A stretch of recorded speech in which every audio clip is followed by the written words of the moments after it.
Good morning, everyone. Let's do some prayers and then go to the sutras, Yoga Sutras, and see what kind of a message we get today from there.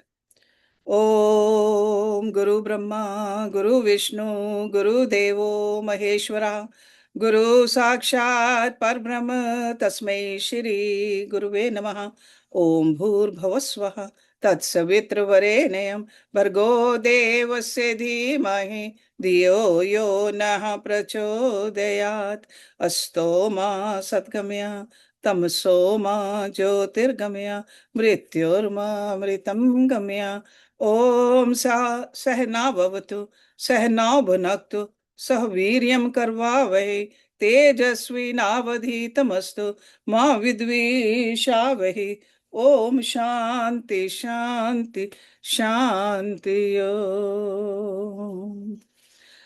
Let's open Yog Darshan, the second chapter, the Sadhna Pad, and towards the end of it. So Rishi Patanjali, he talked about asanas also. What is the asana? Before that, he talked about yam and the niyams also.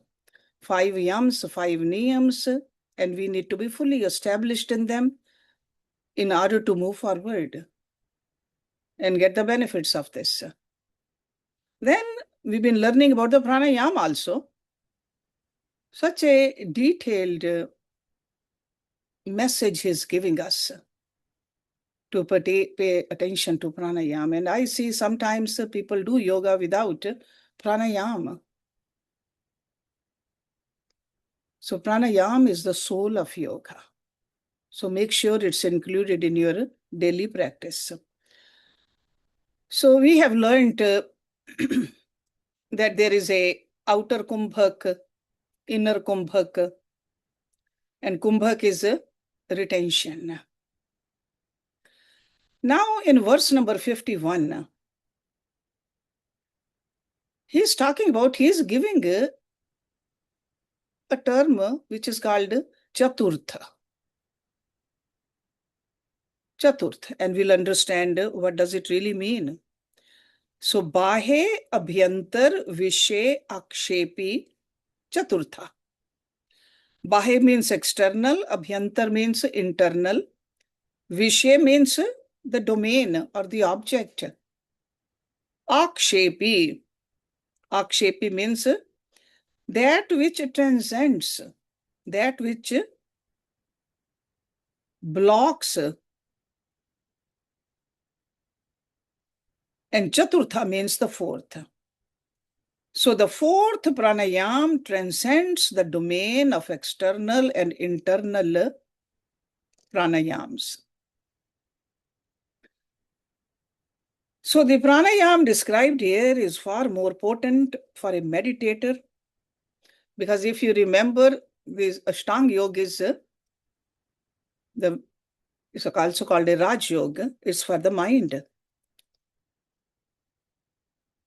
So it's more potent than the 3 pranayams practices which he described in previous sutras. Why?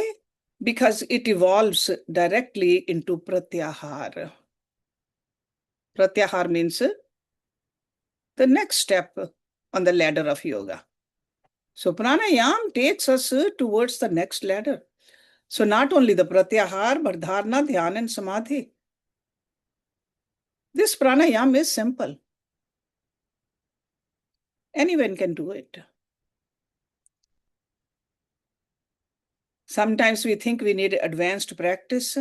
We make it very complex, strenuous, and we really fail to grasp the advanced and the highly refined quality of this pranayama. So don't make it complicated. So this fourth or the chaturth, he just gave the meaning to that, this pranayama. In the philosophical literature of India, the fourth is highly significant.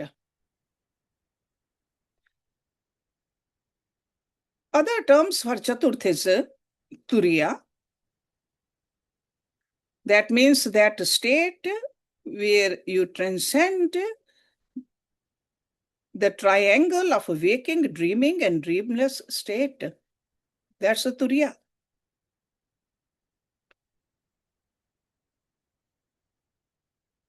Even when we talk about the sounds, we talk about the pashyanti, madhyam, or vakhari. These are the three lower levels of sounds. And the chathurth, it is the higher than that.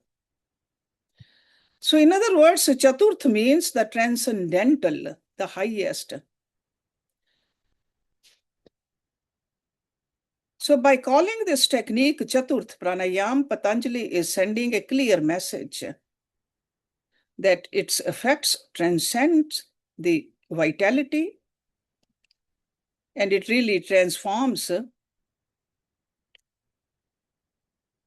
the practitioner. Because there's a more vitality, more vigor, there's a more transforming power in that person. But the success in chathurth pranayam depends on our ability to become aware of our breath and subtle force of pran that propels it. See, that's why the other cleansing techniques are very important on a daily basis. We got to make sure that our body is free of toxins. Our mind is free of roaming tendencies. Only then we will find it easy to become aware of the flow of our pran shakti. Because this pran shakti is in everybody. But the toxins in the body and the disturbance in the mind, it doesn't let us feel this energy.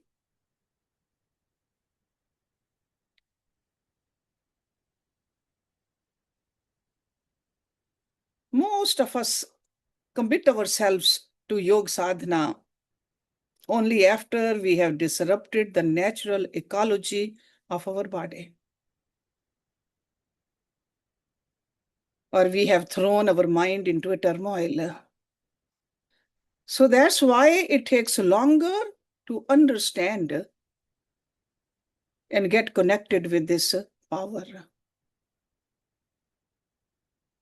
Because a sluggish body and a dense mind are not fit to practice yoga of this level.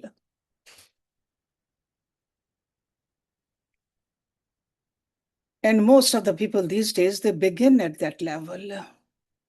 And that's why they don't see the effect of it.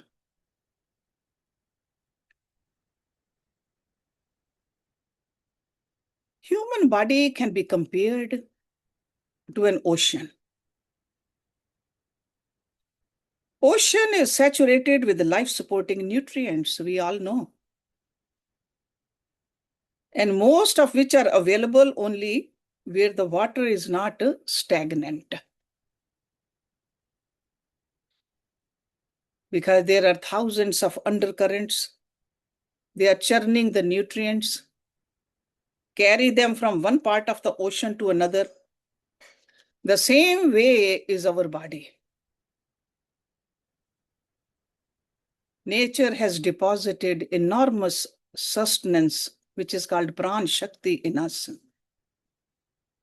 And this pran shakti is available to every cell.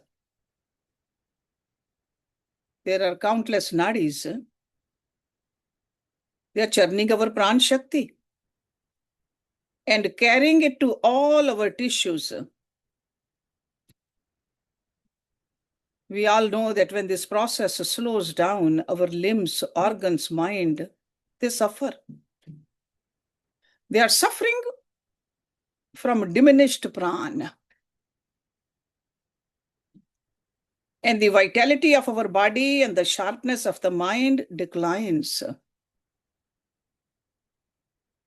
That's why they say that pranayam is the soul of yoga. Many of us, especially when we are in the state of inertia, sloth, fear, uncertainty, confusion, purposelessness, at that time we are really cut off from the flow of prana. That's why we just sometimes feel there's no purpose of this life. On the other hand, when we commit ourselves to a disciplined practice of one or more of these pranayams, which were discussed earlier, prana shakti begins to churn throughout the body. And according to yogis, the true benefit of these advanced pranayams is that where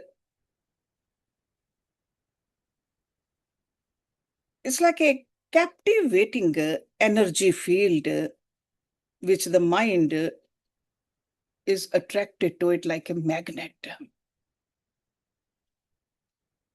That's when we become acutely aware of the deeper dimensions of ourselves.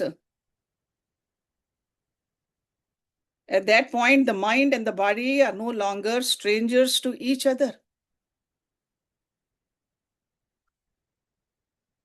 So that's why the yogis, they tell us to practice pranayama sitting down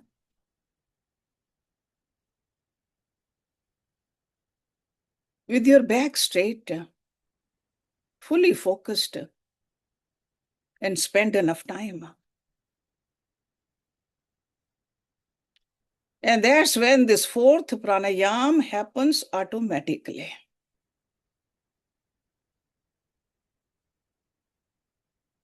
So the other pranayams, we have to make effort. This fourth pranayam happens automatically.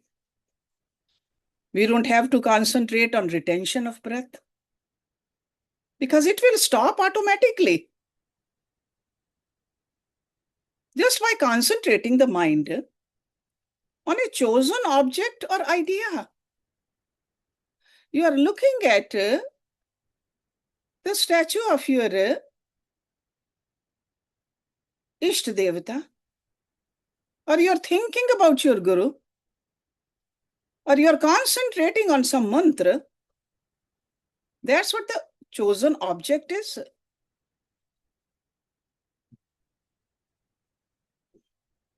And before you realize, you are not even breathing. That is the Kevali Pranayam.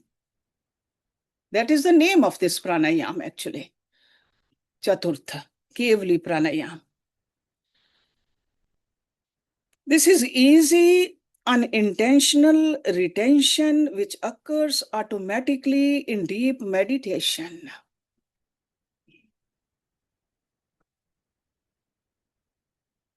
When the mind comes to a standstill, the prana automatically does the same. We are all very much familiar with it. When we are deeply interested in something and we are reading it, the breath stops. If at that time we look at the breath, we will hardly be breathing because the concentration is so deep. And if something disturbs our concentration, what do? We sigh deeply to make up for that retention. The same way, if all of a sudden some terrible news comes to us, the breath will stop completely. And after that, we'll take a deep breath. Because sudden news stops the mind, and along with it is our breathing. So there's the connection between the mind and the breath. And we have experienced it throughout our life. So when breath retention happens during our meditation, it is good. Don't panic.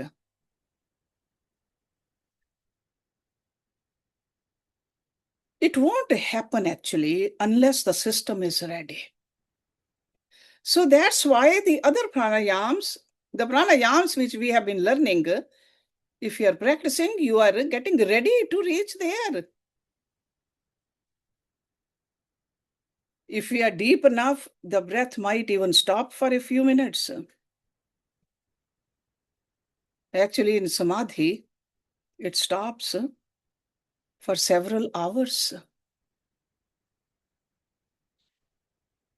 And people don't die because there's no wastage of energy. It is being preserved. It has been documented, experienced by countless yogis. Normally, we are wasting a lot of our energy. That's why we must constantly put into our systems more and more oxygen. Sometimes through the food, sometimes through the water, or sometimes just even breathing from the mouth. It's like when we drive a car, our ignition, horn, indicator, lights, etc. They're all taking the current from the battery, which is being drained. But within the engine, there's a dynamo. It's putting more current. That's how the battery is retaining its life. When we switch off the engine, park the car, there's no wastage of energy from the battery. So in the same way, while we talk to one another, we use up our human electricity, which you can call pran. But we have to put more in it. We inhale in order to take in more pran. But when we are concentrating fully in our dharana, dhyan, and samadhi, we are not wasting any energy. That's why the yogis, they say, keep your body still, conserve your energy, still the mind. Because even the mind, when it moves, it is consuming energy. So if you don't even think, there's no wastage at all. There's no necessary breathing needs to be done. And that's how the kumbhak is automatically achieved. Kumbhak. Wherever the mind goes, the pran follows. They are like inseparable. So if the mind is controlled first, the breath is controlled. But which one is subtler? Mind or the breath? Which one is easier to handle? A subtle thing or a grosser one? If we take our attention to those lessons about the koshas, the grosser kosh was anme kosh. The next one was pranme kosh. Then came the manome kosh.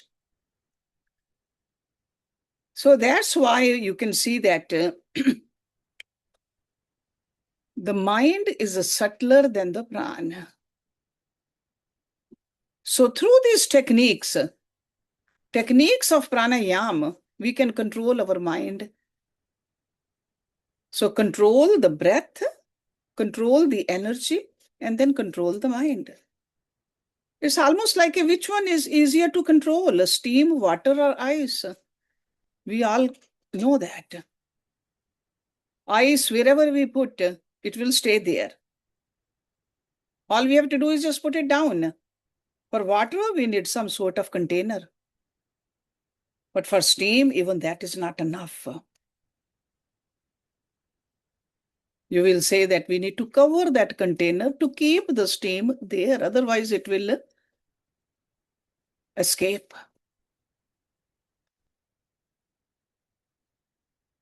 Even though ice, water, steam, they are the same compound. They are in different stages. The same way this body of ours, the prana, the mind, they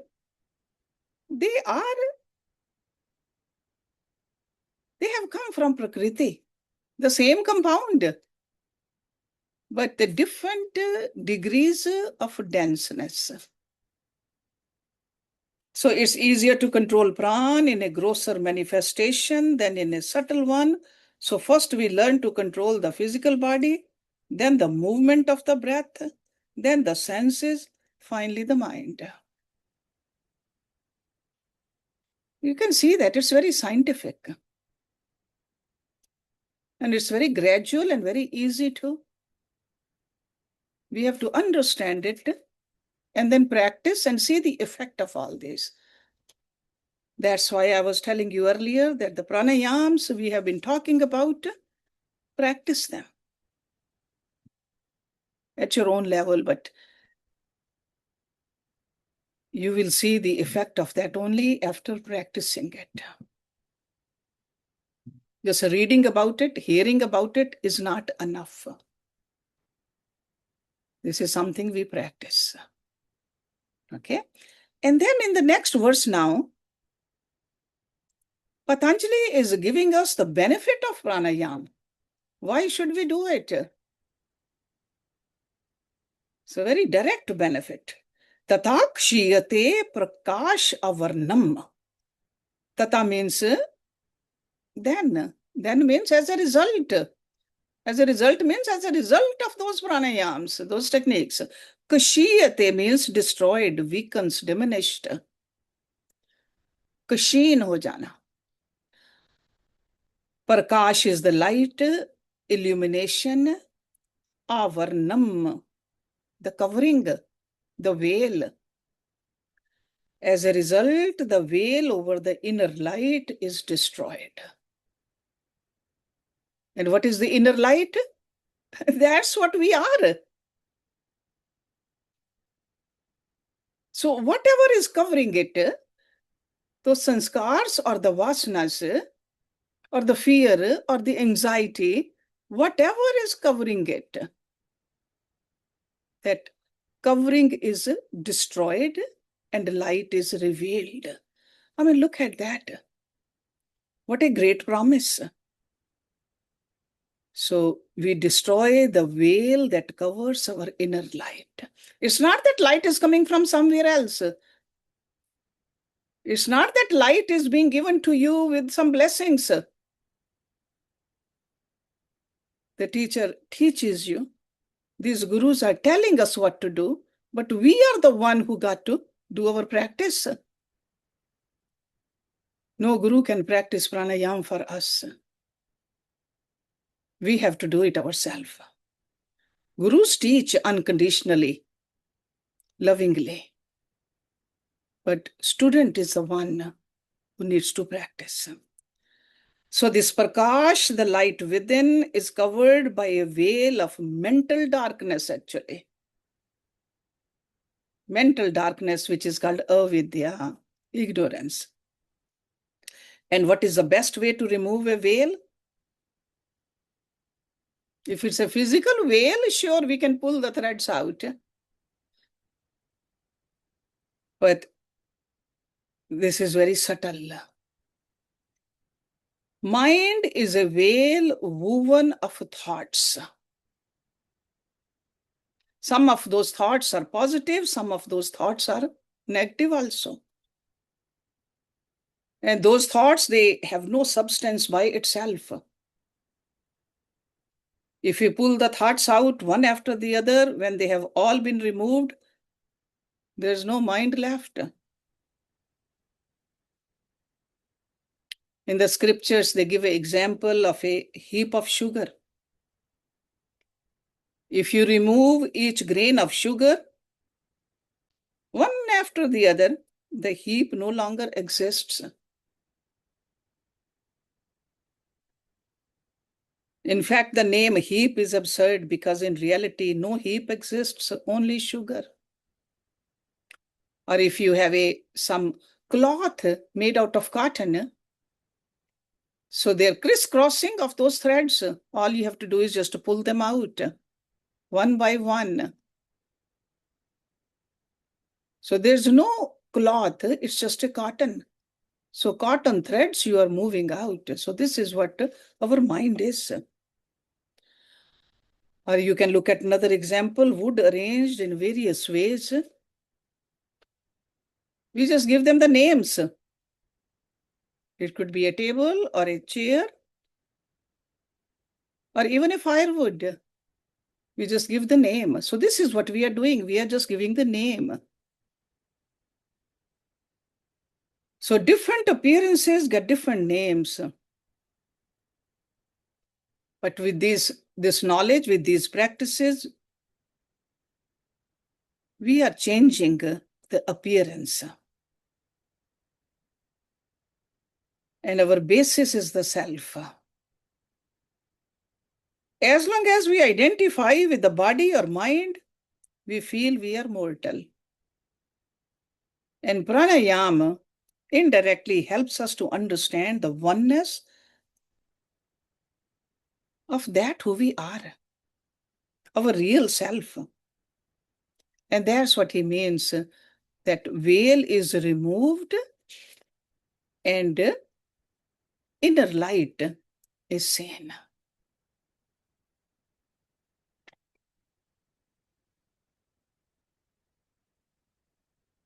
If we understand it, and if we pay attention to our practice also, the whole thing is easy. It's not difficult. It's like one step at a time. But give importance to this practice. No matter what happens around you, which day of the week it is, if you have decided to do your practice at certain time, make sure you do it. Before you know, you will be able to remove all the darkness away.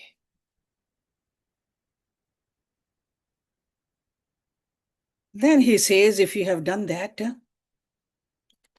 verse number 53, dharnasu cha yogyata manasa. Dharnasu means for concentration, cha means and, yogyata becomes fit or qualified, manasa, mind.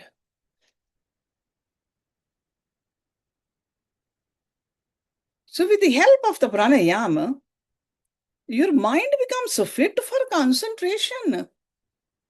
Because a disturbed mind cannot concentrate.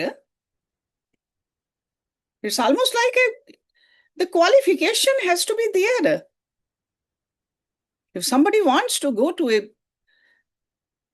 advanced degrees, the lower degrees they must do, the qualifications. So this is what he says, the mind becomes qualified for concentration. He's not talking about the meditation yet. Concentration, dharana. See, dhyan is the meditation, dharana is concentration. So when the mind is not completely in control, sometimes our mind doesn't want to. Maybe the outer has really affected our mind. We got to try these practices. Simple pranayam. Because pranayam is not only an instrument to steady the mind, but it is a gateway to concentration. That's what Rishi Patanjali is telling us. Okay, so try it. Because the implication here is very clear. That practitioner who had to struggle initially to cultivate a yogic way of life by self-discipline, study, is now finding his efforts transformed into a natural zeal to advance his sadhana. This is what happens. You are ready to move forward. In the last verse of this chapter, a couple of more verses. So the next one is 54. Swa vishya samparyoge chit savrup anukar iv indriya nam pratyahar. Okay, so this is the next step on that Ashtanga Yoga ladder. Swa means one's own. Vishya means object. Samparoge, that means withdrawal, lack of union. Chit, this is a deeper mind. Savrup, one's own form, essential nature. Anukar means appearance or imitate. Anukar. Iv means just as or like, or as it were.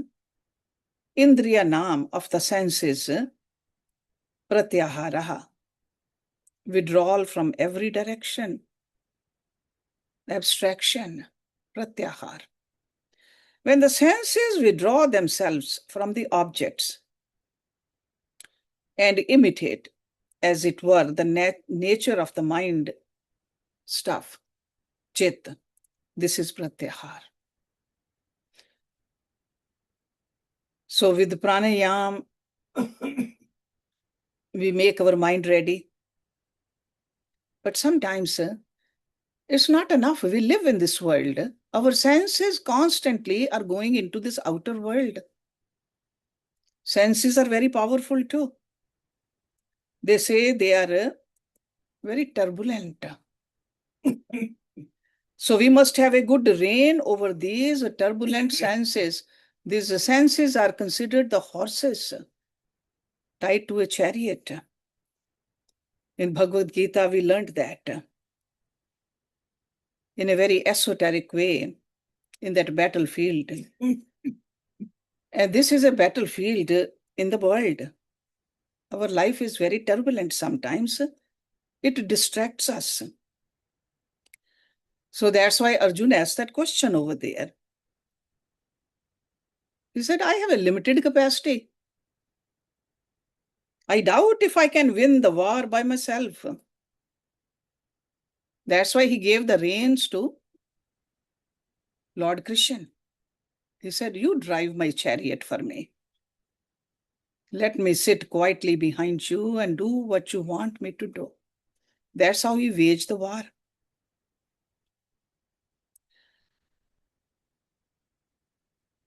When Krishna becomes the charioteer, Arjuna becomes more steadfast. He becomes calm. And those horses are what? In our own body, the eyes, the nose, the tongue, the ears, the touch, these are called panch indriyas, the five sensory organs. We need to offer our organs to the Lord's service. That's what it means when Arjuna said, God, I give it to you. You take care of it. When the mind is withdrawn from the sense objects, the sense organs also withdraw themselves from their respective object and they imitate the mind. If the senses are allowed to see outside, they try to grasp pictures of the outside world. But on the other hand, when they are turned inward, they will see the purity of the mind. They won't absorb the color of the world outside. Senses are like a mirror, actually. Turned outward, they reflect the outside. Turned inward, they reflect the pure light. Because that's what we are, pure light. By themselves, the senses are innocent. But when we allow them to turn outside, they attract everything and transfer those messages to the mind. And that's when mind becomes restless. Turned inward, they find peace. Because there is a source of peace right inside us. Or you can say the senses are a gateway that allows externals to come into the mind. This is a law of perception. That's why when we concentrate on something holy, something divine, mind takes that form. That's why in our temples, in our home temples, or in our homes everywhere, we should have these kind of images. When the mind retains it, we get those pictures even in our dreams. When we have sense control, we only allow the mind to take the forms we want. That's why our rishis, our gurus, they created this beautiful system where our senses, they can engage in spiritual pursuits. Our temples contain colorful things everywhere. That is a feast to the eyes, because eyes want to see something beautiful. When we burn the incense, we are giving something sweet to our nose also. When we eat prasad, the tongue is satisfied. But all of that, we are doing it in the name of God. So while giving all that to our senses, we are grateful to God because all of this is coming from Him.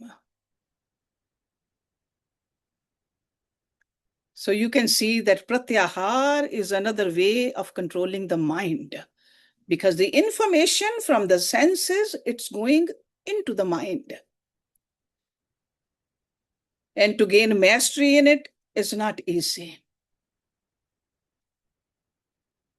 Because sometimes we delude ourselves into thinking that we have gained mastery after even a few years of practice.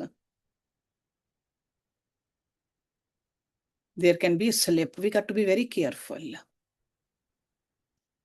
So to achieve the full value of this sadhana, we must stick to all these precautions. We got to make sure that we are qualified. We keep on making our qualified higher and higher. That's why, again, going back to Bhagavad Gita, Lord Krishna said, yoga is not for the person who eats a lot or for one who starves. Yoga is not for the person who sleeps too much or for one who always keeping vigil. So that means we should not go to the extremes. Either extreme, we are hurting our practice. So moderation. There should be limitations. It's almost like those horses. In order to keep them on the path, the reins are needed. And this is what we need to do in our life also. So we'll finish it next week with verse number 55 and start the next chapter also. Om Purnamada Purnamidam Purnat Purnamudachyate Purnasya Purnamadaye पूर्णमेव अवशिष्यते. Om Shanti Shanti Shanti Om. Thank you very much for joining.